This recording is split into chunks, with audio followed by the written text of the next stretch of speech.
میں سمندر کے کنارے گیا تھا، میں نے دیکھا ایک کشتی کو، اور وہ کشتی کی تعجب خیز بات یہ تھی کہ وہ اکیلے چل رہی ہے، کوئی نہیں چلا رہا، سامان خود سے وہ لاد لیتی ہے اپنے اوپر اور چل پڑتی ہے سیدھے راستے پر، پھر تھوڑی دیر کے بعد ساحل پر آتی ہے اور اپنا سامان خود ہی اتارتی ہے، پھر جیسے ہی وقت ہوتا ہے پھر چل پڑتی ہے، کوئی کشتی بان نہیں، کوئی ملا نہیں، کوئی کیپٹن نہیں، اس کے اندر سواری بھی نہیں، خود سے سب چل رہی ہے۔ یہ اس دور میں امام اعظم کہہ رہے ہیں جب الیکٹرانک دور نہیں تھا۔ آج کے لوگ ہو سکتا ہے یقین کر لیں الیکٹرانک کشتی ہوگی، ہو سکتا ہے کوئی اس کو الیکٹرانک مشین چلا رہی ہوگی، ایسا نہیں ہے۔ اس زمانے میں کوئی اس چیز کی ایجاد نہیں تھی۔ اس نے کہا کیا پاگل پن کی باتیں کر رہے ہو، کس کو بنا رہے ہو تم؟ کیا ایسی کوئی کشتی ہے جو خود سے سامان بھی اتارتی ہے اور چڑھا بھی لیتی ہے اور چلنے بھی لگ جاتی ہے؟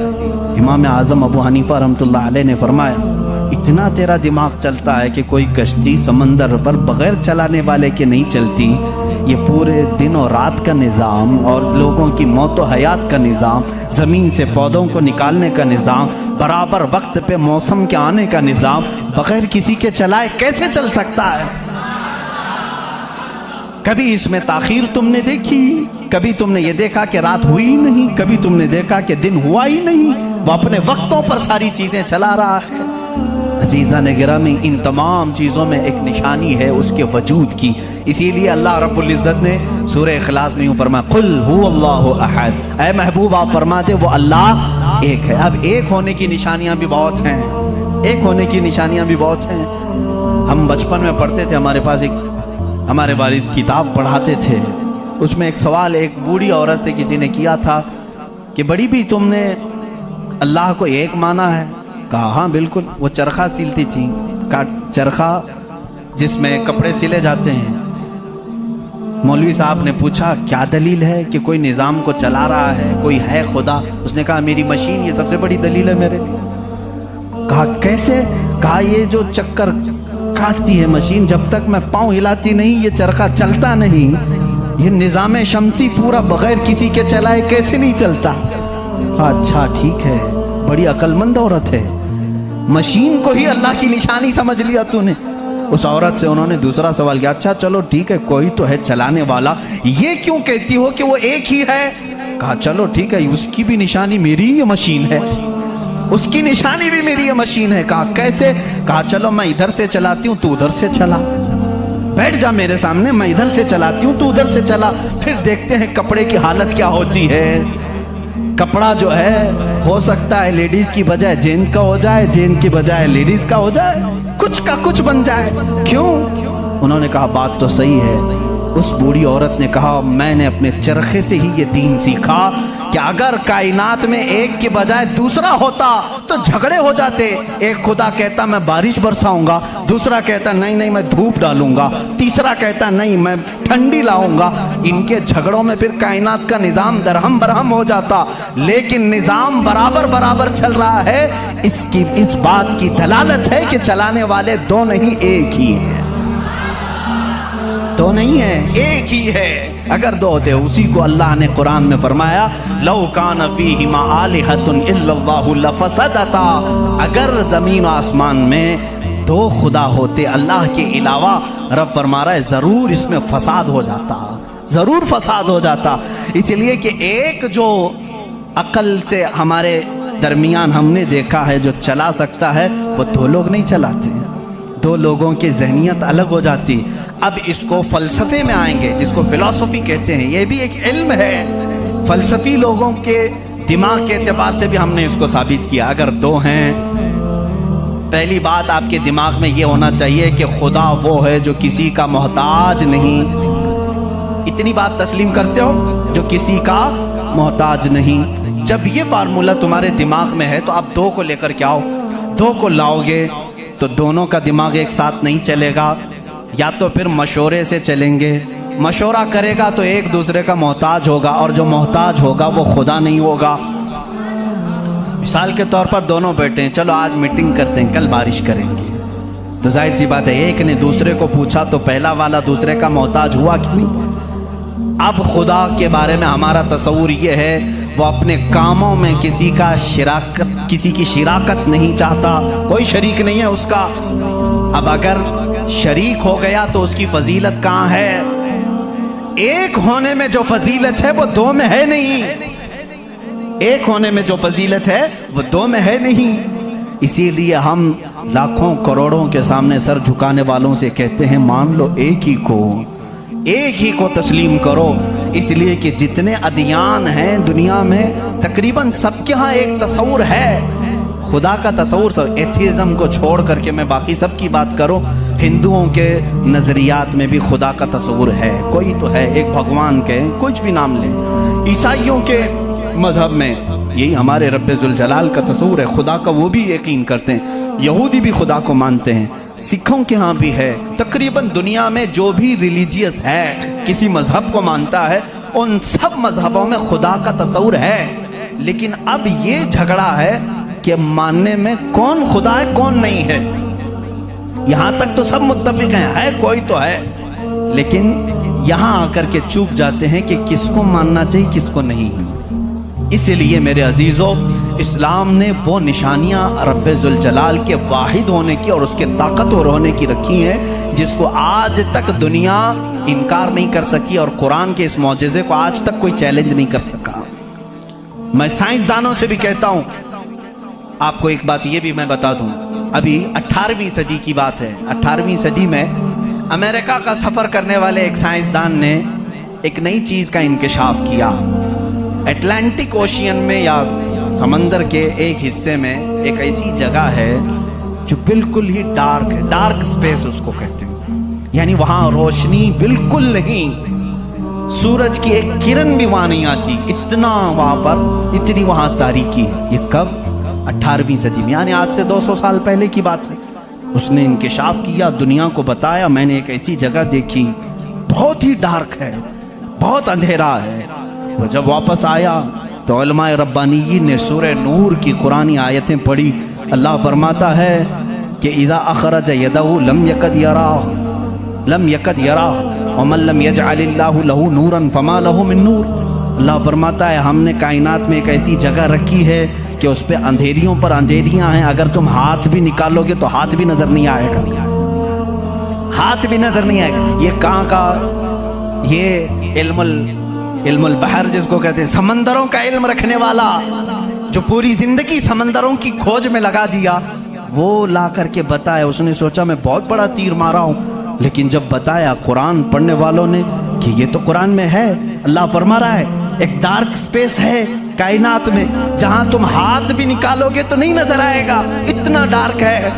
وہ سٹ پٹا گیا، پریشان ہو گیا، میں اس کی تحقیق کروں گا، یہ قرآن میں آئی کیسے بات؟ سب سے پہلا دنیا کا میں انکشاف کرنے والا ہوں، میں اس کو سب کو بتانے والا پہلا فرسٹ آدمی میں ہوں، یہ پہلے سے کہاں سے آ گئی قرآن؟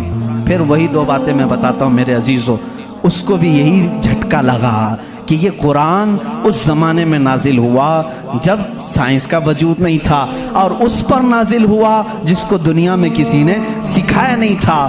بعد میں پھر اس نے یہ سوچا شاید ہو سکتا ہے پروفیٹ محمد صلی اللہ علیہ وسلم سمندروں کا سفر بہت کرتے ہوں گے، ان کے سمندروں کے سفر میں شاید کبھی یہ جگہ آ گئی ہوگی، اس لیے انہوں نے اپنے من سے قرآن میں یہ لکھ دیا ہوگا۔ اس نے یہ نتیجہ نکالا، لیکن دوسرے ہی دن اسے پھر بڑا جھٹکا یہ لگا کہ جب سیرت مصطفیٰ پڑھا اس نے، اللہ اکبر، حضور کی 63 سالہ زندگی میں آپ نے ایک مرتبہ بھی سمندر کا سفر کیا ہی نہیں۔ یہ بہت بڑا جھٹکا لگا کہ وہ محمد صلی اللہ علیہ وسلم کبھی پوری زندگی میں سمندر کا سفر کیے ہی نہیں۔ میرے عزیزو، اس بات میں غلط فہمی میں نہ آنا کہ وہ سمندروں کو نہیں جانتے تھے، وہ معراج کا سفر کرنے والا رسول سمندروں کو ضرور جانتا ہے، لیکن یہ حکمت الہی تھی کہ کبھی سمندر کے سفر کرنے کا اتفاق نہیں ہوا۔ اب اسے جھٹکے پر جھٹکا یہ لگا جو کبھی سمندر کو گیا ہی نہیں، وہ اگر اٹلانٹک اوشین میں موجود ڈارک سپیس کو بتاتا ہے تو ضرور وہ اپنے پیٹ سے نہیں بتا رہا ہے، وہی اس کو بتایا ہوگا جس نے ڈارک سپیس بنایا ہے۔ یہی اللہ رب العزت کے وحدانیت کی نشانیاں ہیں، اس کے وجود کی نشانیاں ہیں۔ قرآن پڑھو، اس میں بہت ساری چیزیں جنہوں نے یہ انکشاف کیا، کہ کچھ سمندروں میں ایسے اللہ رب العزت نے بنایا ہے، وہ بھی آپ کو مل جائیں گے۔ دو سمندر ملتے ہیں اور دونوں کا رنگ الگ ہے، ایک سمندر نیلا ہے، ایک سمندر پیلا ہے، دونوں کا ٹیسٹ بھی الگ ہے، ادھر کا میٹھا ادھر کا کھارا نمکین ہے، لیکن وہ بہت دور تک ملتے ہوئے جاتے ہیں، لیکن اس کا پانی اس میں نہیں آتا، اس کا پانی اس میں نہیں آتا۔ کیوں نہیں آتا؟ اللہ فرماتا مرج البحرین یلتقیان، مرج البحرین یلتقیان بینہما برزخ لا یبغیان فبأی آلاء ربکما تکذبان۔ اس رب ذوالجلال نے فرمایا ہم نے دو سمندروں کو بہایا ہے، دیکھنے والوں کو ایسا لگتا ہے کہ یہ مل گئے ہیں، لیکن ہم نے اس میں نہ دکھنے والی ایک ایسی دیوار بنائی ہے کہ اس کا پانی اس میں نہیں ملتا، اس کا پانی اس میں نہیں ملتا۔ یہ بھی کون سے رسول کی زبان سے اللہ تعالیٰ بتا رہا ہے لوگوں کو، جو رسول کبھی سمندر کا سفر کیا ہی نہیں، اس رسول کی زبان سے اللہ نے دو سمندروں کے ملنے کی بات کی۔ سائنسدانوں اب تو تمہیں ماننا ہی چاہیے کہ قرآن رسول کا اپنا بیان کیا ہوا کلام نہیں ہے، اسی کا یہ کلام ہے جس نے سمندروں کو اس طرح پیدا کیا ہے۔ کائنات میں بہت ساری چیزیں ہیں میرے عزیزوں، قرآن اللہ رب العزت کا یہ کلام اتنی ہی نہیں، یہ تو بڑی بڑی نشانیاں میں نے کہا، اگر اس کی معرفت اس کی کھوج میں لگ جاؤ گے تو زندگی تمام ہو جائے گی۔ میں تو کہتا ہوں اللہ نے ایک بات یہ بھی فرمائی ہے تمہارے لیے، وَفِي أَنفُسِكُمْ أَفَلَا تُبْصِرُونَ۔ اللہ فرما رہا ہے تم ادھر ادھر نشانیاں ڈھونڈ رہے ہو، ہم نے تمہاری ذات میں اپنی نشانیاں رکھی ہیں، تم نہیں دیکھتے؟ تمہاری ذات میں ہماری نشانیاں ہیں، تم نہیں دیکھتے؟ اتنی نشانیاں ہیں، اس کے لیے آپ کو کئی علوم پڑھنے کی ضرورت ہے۔